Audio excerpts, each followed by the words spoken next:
Hai semuanya, Shalom. Hari ini kita mau membahas tentang persekutuan. Pasti kata ini udah gak asing buat kalian karena sekarang pun kalian kan udah ada di dalam persekutuan mahasiswa Kristen di kampus. Ketika kita nih orang percaya kan udah menerima Tuhan Yesus, otomatis kita lahir ke dalam keluarganya Allah, yaitu sekumpulan orang-orang yang juga sama-sama percaya kepada Tuhan Yesus. Kita mungkin datang dari latar belakang yang berbeda, dari suku yang berbeda, dari daerah yang berbeda, namun itu semua gak jadi masalah karena kita udah menjadi satu saudara seiman di dalam Kristus Yesus. Nah, persekutuan berasal dari bahasa Yunani yaitu koinonia, yang artinya saling membagi, saling terbuka, dan juga memberikan hidup kita kepada orang lain. Melalui persekutuan, kita bisa membagi hidup kita dengan orang lain. Membagi itu maksudnya apa yang kita punya, kita kasih ke orang lain juga.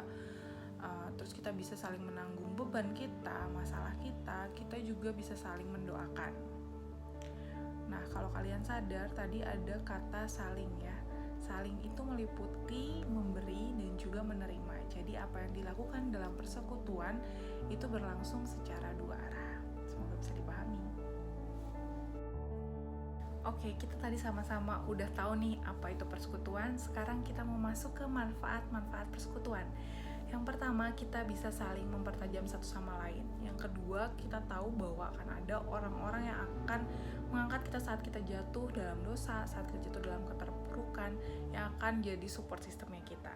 Juga ini bisa jadi tempat di mana kita bisa saling memperhatikan, saling menasehati, saling mendorong, saling support, dan dalam pengajaran rohani yang akan kita terima. Dan yang terakhir juga ini bisa jadi wadah untuk setiap kita mengembangkan karunia-karunia rohani yang Tuhan udah kasih ke setiap kita masing-masing.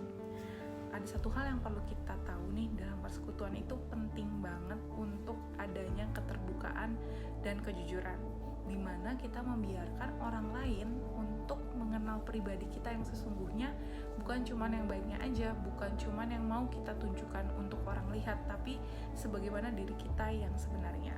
Dan di sini kita nggak perlu takut untuk jujur, untuk berbagi kehidupan kita yang sebenarnya, bagaimana hidup kita.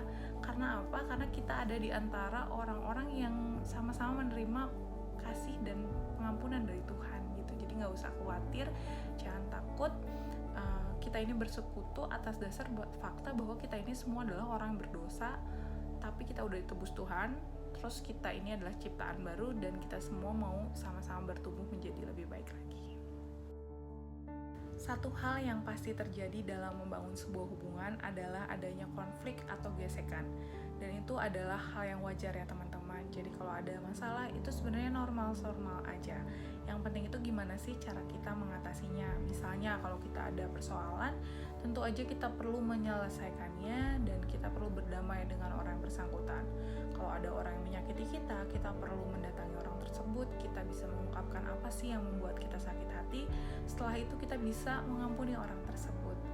Nah, yang penting itu adalah satu-satunya yang bisa menjaga kesatuan, memelihara kesatuan adalah dengan menunjukkan kasih. Jadi apapun yang kita lakukan, baik itu menasehati, menegur, menyelesaikan konflik, itu semua harus didasarkan kasih, bahwa kita ingin teman kita untuk berubah, teman kita semakin bertumbuh dalam Tuhan, dan kita ada di dalam lingkup komunitas yang sehat.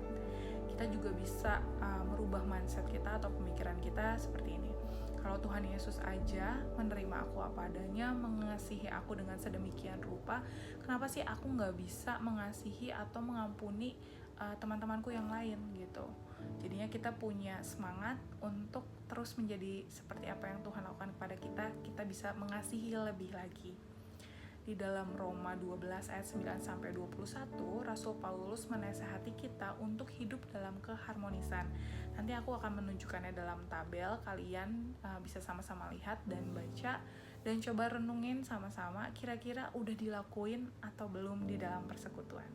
Oke, silahkan dicek ya.